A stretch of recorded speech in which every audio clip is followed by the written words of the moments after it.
Mi audio de hoy va a ser bastante polémico. De hecho, mi sexto sentido me dice que va a ser el más polémico de todos, con diferencia, además.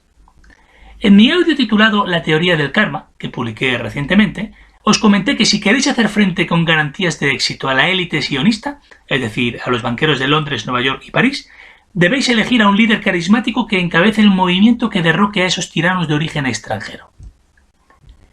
Como era previsible, algunos de mis oyentes mostraron su desacuerdo en la sección de comentarios, ya que como personas prudentes que son, saben que, puesto que el poder corrompe, es evidente que el poder absoluto corrompe absolutamente.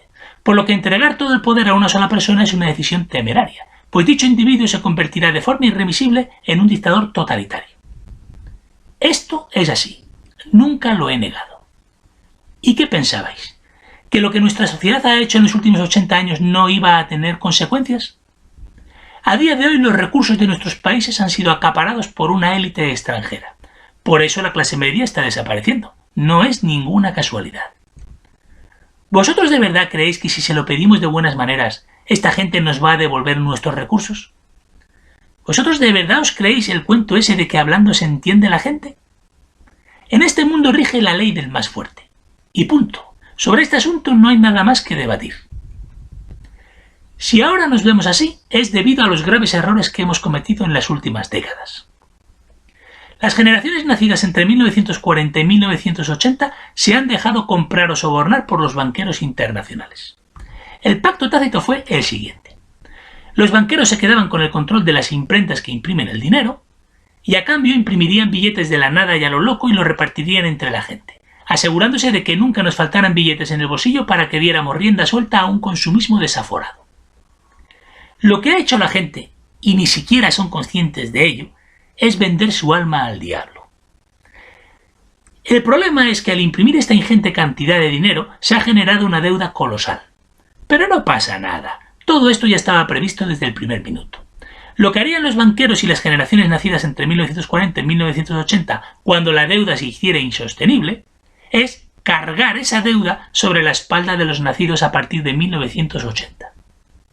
Y por cierto, ese momento ha llegado.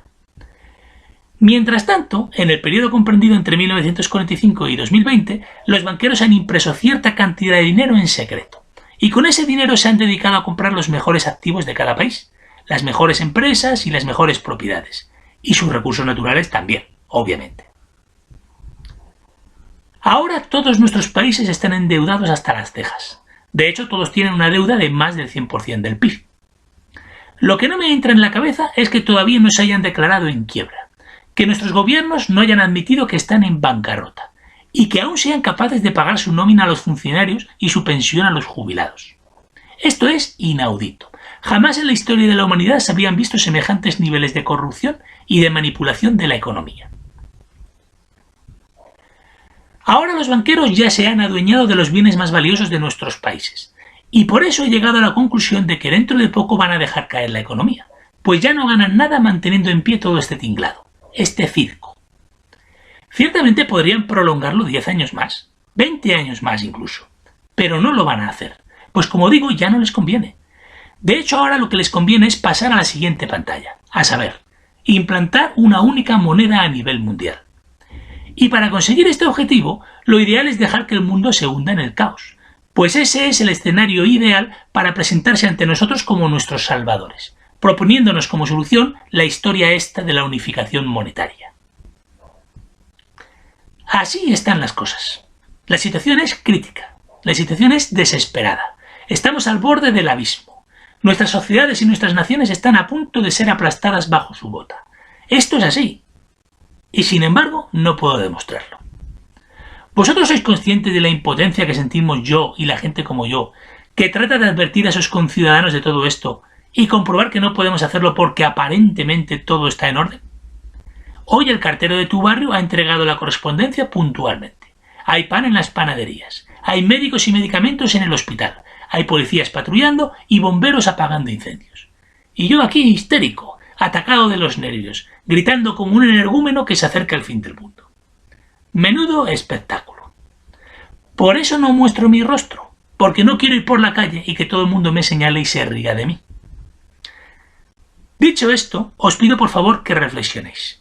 Hay muchísimos ejemplos históricos de sociedades que pensaban que todo estaba en orden y que de un día para otro se hundieron. Por ejemplo, el estallido de la Primera Guerra Mundial en 1914, el crack de Wall Street de 1929, la caída del muro de Berlín en 1989, el atentado de las Torres Gemelas en 2001, o sin ir más lejos, la crisis financiera de 2008, una crisis que pilló por sorpresa a todos los economistas del mundo. Ya lo he dicho varias veces en mis audios. Odio a muerte a los banqueros sionistas, pero me quito el sombrero ante su obra. Nadie puede discutir la diabólica genialidad de los arquitectos de este complot para hacerse con el control del mundo. Muy bien, todo esto ya ha quedado claro. Entonces, si de verdad, repito, de verdad, queréis derrocar a estos genios, tenéis que entregar todo el poder a un genio de la comunicación y de la organización de nuestro bando para que pueda derrotarles. Nosotros somos poderosos, pero nuestro poder está disperso, así que no nos queda otro remedio que concentrar todo ese poder en unas solas manos. Esto ha de ser así, lo siento. Esta solución a mí también me desagrada profundamente, pues me gusta creer en la idea de la democracia, pero desgraciadamente la democracia es una quimera. Las colonias humanas funcionan como los hormigueros y como las colmenas de las abejas, que son estructuras piramidales y jerarquizadas. Lo siento, un ser humano que se rebela contra esta realidad actúa de una forma tan irracional como una hormiga o una abeja que se rebela contra su realidad. Yo no os recomiendo que luchéis por una idea tan abstracta como es la idea de la igualdad.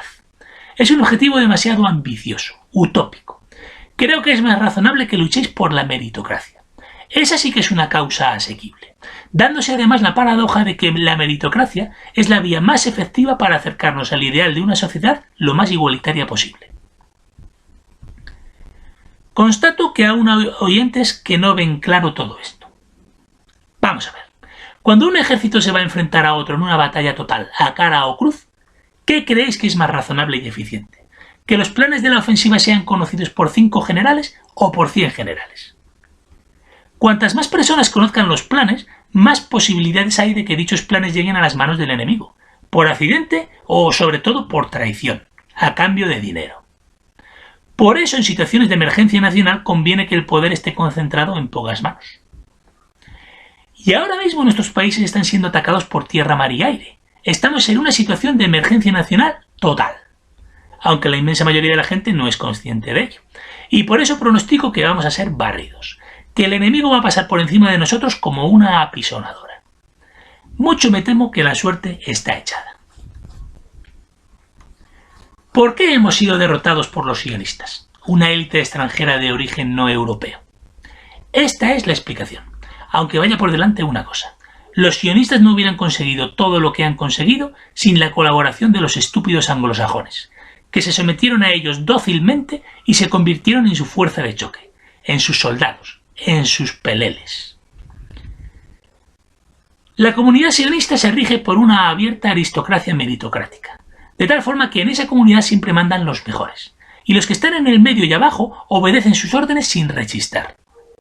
Este modelo social probablemente os desagrade, porque no es igualitario, pero es el modelo más eficiente de todos, y por eso se han impuesto sobre las demás naciones. Otro gran ejemplo de este modelo marcial es la comunidad china, que se está convirtiendo en el gran rival de la comunidad sionista. En mi opinión, al final llegarán a un entendimiento y se repartirán el mundo. Los sionistas se quedarán con Occidente y los chinos con Oriente. Pero quién sabe, tal vez no lleguen a un acuerdo, y en ese caso tarde o temprano habrá una guerra entre Estados Unidos y China. Pero para que una nación se imponga al resto no basta con construir una comunidad eficiente e implacable. También es necesario hacer todo lo posible para debilitar a las demás. Y por eso los sionistas siempre han tratado de convencer a los miembros de las demás comunidades, apelando sobre todo a los desfavorecidos, para que adopten el sistema democrático o, aún mejor, el sistema comunista. Y a poder ser que además abran sus fronteras de par en par. Pues saben que estas formas de gobierno debilitan a dichas comunidades y facilitan la penetración de sus espías y sus agentes. Históricamente los países europeos, y todos los países del mundo en general, estuvieron regidos por unas cerradas aristocracias hereditarias, es decir, no llegaban al poder los mejores, sino los hijos de los que mandaban. Con el transcurso de los siglos al final se impuso la lógica. La aristocracia meritocrática barrió a la aristocracia hereditaria. ¿Cuándo sucedió esto? En 1914, en la Primera Guerra Mundial, cuando los banqueros sionistas de Londres y París borraron del mapa a la estúpida aristocracia hereditaria de Alemania, Rusia, Austria-Hungría y Turquía, y poco después a la de España, Italia, China y Japón.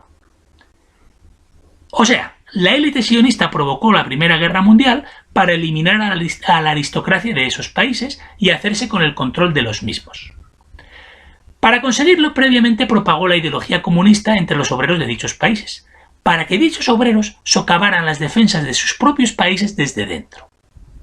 Por supuesto, estos obreros comunistas no eran conscientes de que estaban eliminando a sus amos nacionales para sustituirlos por unos amos extranjeros. Por cierto, a principios del siglo XX los sionistas propagaron la ideología comunista y hoy en día están propagando la ideología democrática. ¿No me creéis? ¿Qué razón esgrimió Estados Unidos para justificar la invasión de Irak? Llevar la democracia a Oriente Próximo. No tengo nada más que añadir. En fin, en esto consiste el arte de la manipulación de las masas y la inteligencia política, un don que poquísimas naciones poseen, que son las que mandan, claro. Y lo veo bien, que conste. Yo creo que la historia ha demostrado que el comunismo ha fracasado.